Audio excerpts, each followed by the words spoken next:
Today we're going to learn about the artist Grandma Moses. She was born in 1860 and died in 1961. Her name was actually Anna Mary Robertson, but they nicknamed her Grandma Moses because she didn't start painting until she was in her 70s. She was considered a folk artist and had no formal training. She trained herself how to paint and be an artist. She loved to paint realistic things outside, including farm scenes, because she grew up on a farm. Here are some of her paintings that she did of people doing things that you do in the wintertime. Lots of people sledding, riding horses on a sled, and ice skating.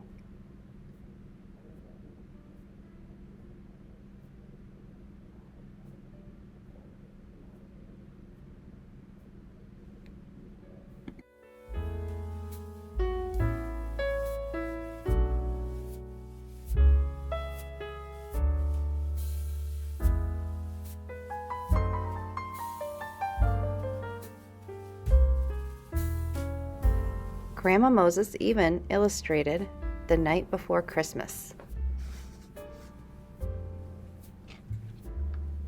She drew or painted pictures to go along with the book.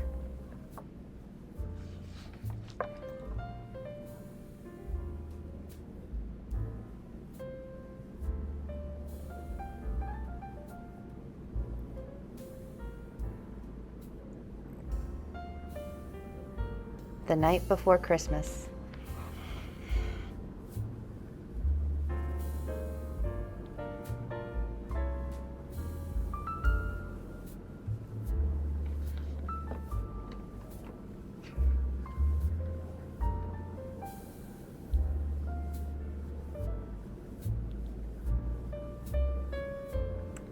"'Twas the night before Christmas, when all through the house not a creature was stirring, not even a mouse.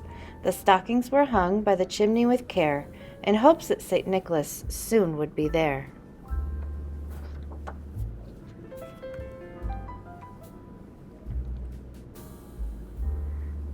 The children were nestled all snug in their beds, while visions of sugar plums danced in their heads, and Mamma in her kerchief and I in my cap had just settled down for a long winter's nap.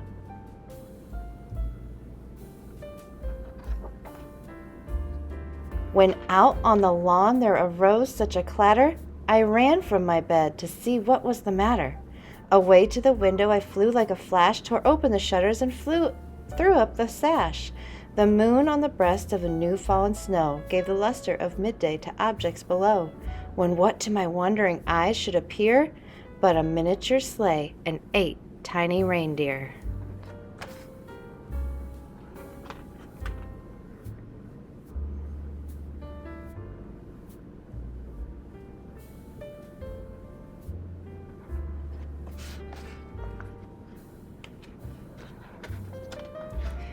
With a little old driver so lively and quick, I knew in a moment it must be St. Nick. More rapid than eagles his coursers they came, and he whistled and shouted and called them by name. Now Dasher, now Dancer, now Prancer and Vixen, on Comet, on Cupid, on Donner and Blitzen. To the top of the porch, to the top of the wall, now dash away, all.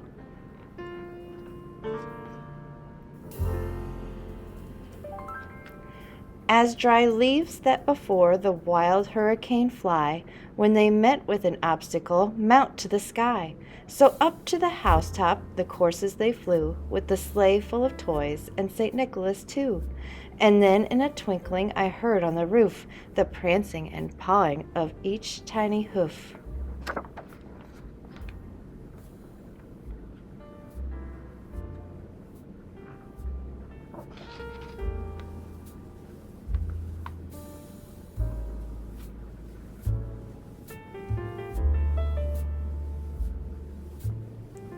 As I drew in my hand and was turning around, down the chimney St. Nicholas came with a bound. He was dressed all in fur from his head to his foot, and his clothes were all tarnished with ashes and soot. A bundle of toys he had flung in his pack, and he looked like a peddler just opening his pack.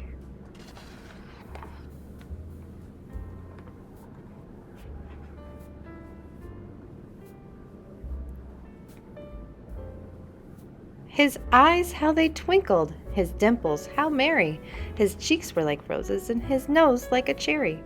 His droll little mouth was drawn up like a bow, and the beard on his chin was as white as the snow. The stump of a pipe he held tight in his teeth, and the smoke it encircled his head like a wreath.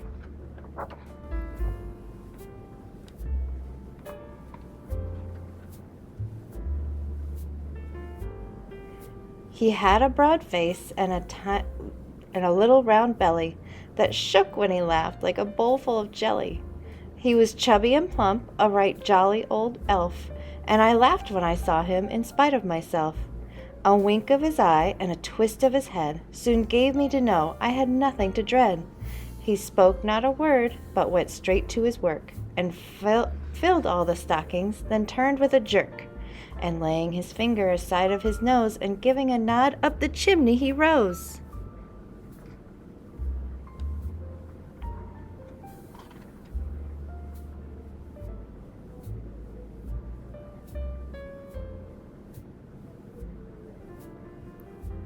He sprung to his sleigh, to his team gave a whistle, and away all they flew like the dawn of a thistle.